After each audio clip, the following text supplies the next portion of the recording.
Hey everybody, this is Adam, and today's recipe is brought to you by Shit Weather. I decided to use this as an excuse to make my favorite lasagna recipe. So this recipe starts with 1 large onion, 1 large carrot, and 4 stalks of celery, all chopped into manageable size pieces for your food processor. If you don't have a food processor, you can just chop everything with your knife. I just use this because it does save time. I mean, I do like chopping stuff, but, not today. Give it a good shake, set it aside.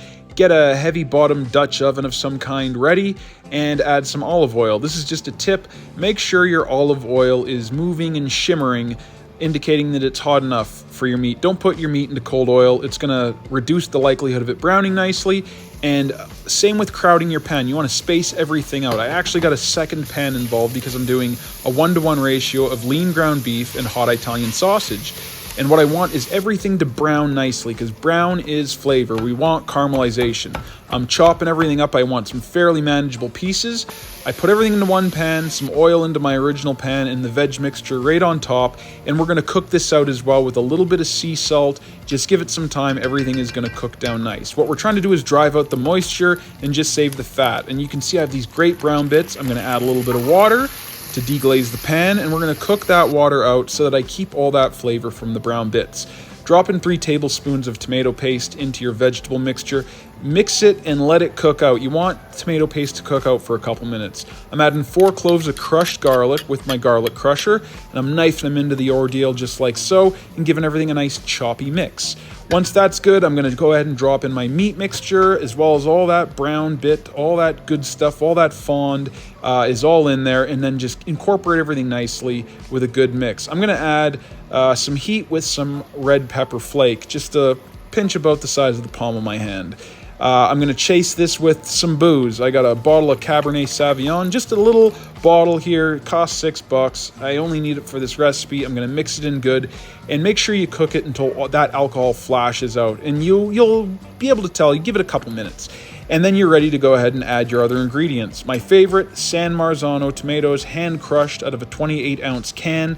These are full of body. They're full of richness. And go ahead and add some chicken stock while you're at it, or sorry, beef stock, actually, a full carton.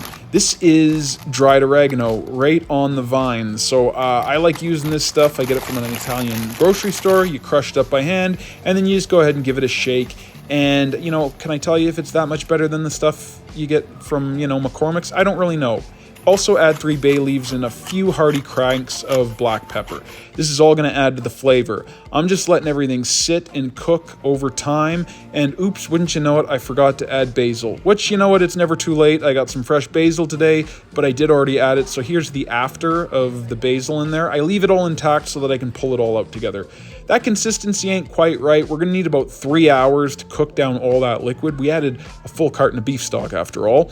I'm going to start the bechamel. It's just a matter of melting some unsalted butter, 2 tablespoons with 2 tablespoons of flour.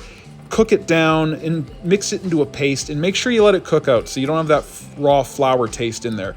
Once that's good to go, add your milk and keep stirring. Bring it to a boil on medium-high heat, and as soon as it starts bubbling, take that heat down to low and just keep stirring, and you'll watch everything thicken up. I'm adding a good hearty pinch of nutmeg and some white pepper. And, just with a little bit of time, as you can see, this is thickened up absolutely nicely. This is our bechamel. We've pulled all of our ingredients, our stems and bay leaves out of our ragu, and this is looking ready to go. So with that, this time spent, it's about to pay off. So let's start assembling. I start by adding a layer of the ragu right down. You don't really need a thick mixture. You just need something so that the noodles can slide freely and so that you can grab it with a spatula. So press those noodles down there nicely so that they get good contact. And then go ahead and add a layer of your bechamel. And then I'm adding a nice hearty layer of Parmigiano Reggiano and some black cracked pepper. Then go ahead and just repeat. I'm going to go ahead and just do the same thing over and over again with the ragu, followed by the noodles. These are those express ready noodles, so you don't need to cook them beforehand, followed by the bechamel, and then it's coming up, Reggiano. Boom, we're dropping it on there.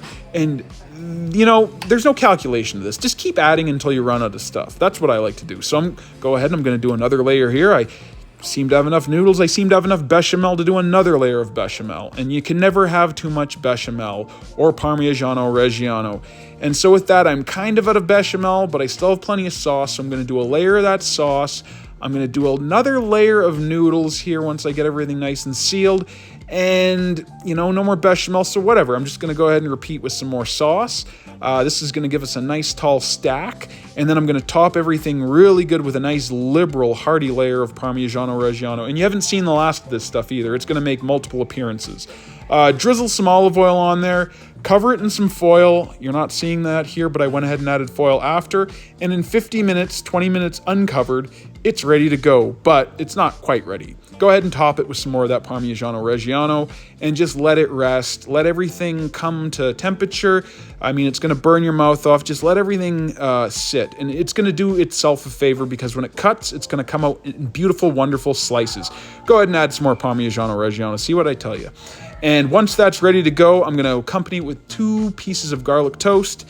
And then now it's time to dig in after all this work. This was about 4 or 5 hours of cooking here. A lot of it waiting, which is my favorite type of cooking. But go ahead, we're going to take a bite here. I mean, you just can't beat that. It's absolutely amazing. It's the bechamel, it's the ragu, it's the noodles, it's the cheese, it's the simplicity.